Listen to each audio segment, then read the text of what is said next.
دودھ بیچنے والی حافظ قرآن لڑکی پر اللہ کا عذاب کیوں برسا؟ جب اس کا انتقال ہوا تو مرنے کے بعد اس کا 14ویں رات کے چاند کی طرح چمکنے والا چہرہ سیاہ کیوں ہو گیا؟ جنازے کے وقت اس کی میت بھاری کیوں ہو گئی؟ لوگ جب اس کی تدفین کرنے لگے تو اس کی قبر میں لوگوں نے ایسی کون سی چیز دیکھی جسے دیکھتے ہی سب لوگ استغفار پڑھنے لگے، اور اس کی تدفین کے 10 دن بعد اس کی قبر کیوں پھٹی؟ پیاری بہنوں، اب چلتے ہیں اپنے سبق کی طرف۔ آج میں آپ لوگوں کو ایک ایسا خوبصورت سا واقعہ سنانے جا رہی ہوں جسے سننے کے بعد اب توبہ کرنے پر مجبور ہو جائیں گی۔ میری پیاری بہنوں، یہ واقعہ عبرت ناک ہے۔ ایک غریب شخص تھا، اس کی اولاد نہیں ہو رہی تھی۔ اس نے پوری زندگی لاکھوں دعائیں کی، اس کی سوکھی جھولی کو ہری نہیں کیا۔ اس کے علاقے میں ایک زانیہ عورت رہا کرتی تھی۔ ایک بار اس نے کسی غیر محرم مرد کے ساتھ تعلق قائم کیا اور اس کمبخت گناہ کی وجہ سے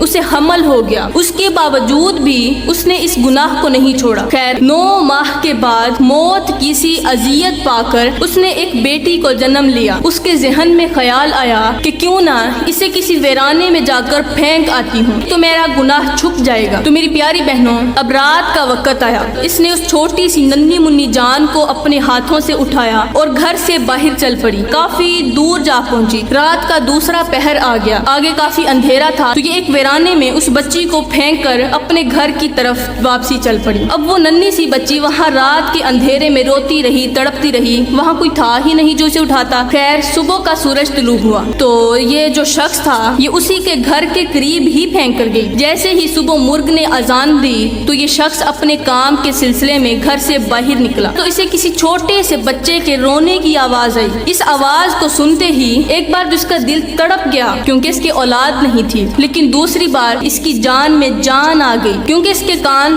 ایک چھوٹے سے بچے کی آواز سننے کے لیے ترس رہے تھے۔ اس نے چاروں طرف نظر دوڑائی کہ یہ بچے کی آواز کہاں سے آ رہی ہے۔ تھوڑی دور اس کی نظر جب گئی، اس نے دیکھا کہ زمین پر ایک ننھی سی بچی پڑی ہوئی ہے جو لاوارث ہے۔ یہ بھاگ کر اس لڑکی کے پاس گیا۔ جیسے ہی اس نے اللہ کی رحمت کو اٹھا کر سینے سے لگایا تو اس کی جان میں جان آ گئی۔ تو اس نے اس بچی کو اٹھایا اور اپنے گھر لے گیا۔ اس نے جلدی سے اپنی بیوی کو پاس بلایا، کہا او اللہ کی بندی، اللہ نے تیری دعائیں سن لی ہیں، اللہ تعالیٰ نے تجھے اولاد کی نعمت سے مالا مال کر دیا ہے۔ وہ عورت جلدی سے بھاگ کر آئی۔ جب اس نے چھوٹی سی ننھی سی جان کو دیکھا تو اس کی بھی جان میں جان آ گئی۔ جلدی سے اس نے بسم اللہ کرتے ہوئے اس چھوٹی سی بچی کو جیسے اس نے اپنے سینے سے لگایا تو اسے ایک بار یوں محسوس ہوا کہ جیسے وہ کبھی بے اولاد تھی ہی نہیں۔ اس نے اپنی اولاد سمجھ کر اس کی بہت اچھی پرورش کی۔ وہ اسے اپنے سے زیادہ اچھا کھلاتا، اپنے سے زیادہ اچھا پلاتا تھا۔ جب جوانی کی دہلیز پر اس لڑکی نے قدم رکھا تو وہ لڑکی اس قدر خوبصورت بنی کہ ہر دیکھنے والی آنکھ دنگ رہ جاتی، مگر بدقسمتی سے وہ 3 گناہ بڑے شوق سے کیا کرتی تھی۔ وہ کوئی لڑکی تھی، وہ تو گویا چاند کا ٹکڑا تھی۔ وہ 3 گناہ کون سے تھے یہ میں آپ کو آخر میں جا کر بتاؤں گی۔ اس سے پہلے یہ بتاتی چلوں کہ ان 3 گناہوں نے اس لڑکی کی زندگی تباہ کیسے کی۔ ان 3 گناہوں نے اس کی عمر میں سے برکت چھین لی تو جلد ہی وہ فوت ہو گئی۔ اب ماں نے اس لڑکی کو غسل دینے کے لیے جیسے ہی پھٹے پر لٹایا تو ماں کی آنکھیں دیکھتی ہی رہ گئیں کہ اس کا چہرہ جو تھا وہ اچانک سیاہ ہو گیا۔ خیر اس ماں نے اسے جلدی سے غسل دیا۔ جب اس کا جنازہ اٹھا کر قبرستان کی طرف جانے لگے تو باپ نے محسوس کیا کہ میری پھول جیسی بیٹی کی جو میت ہے وہ بہت زیادہ بھاری ہو چکی ہے۔ کم از کم 20 آدمیوں نے اس کی میت کو کندھا دیا اور اسے قبرستان لے کر گئے۔ اب جیسے ہی جا کر قبر کھودنے لگے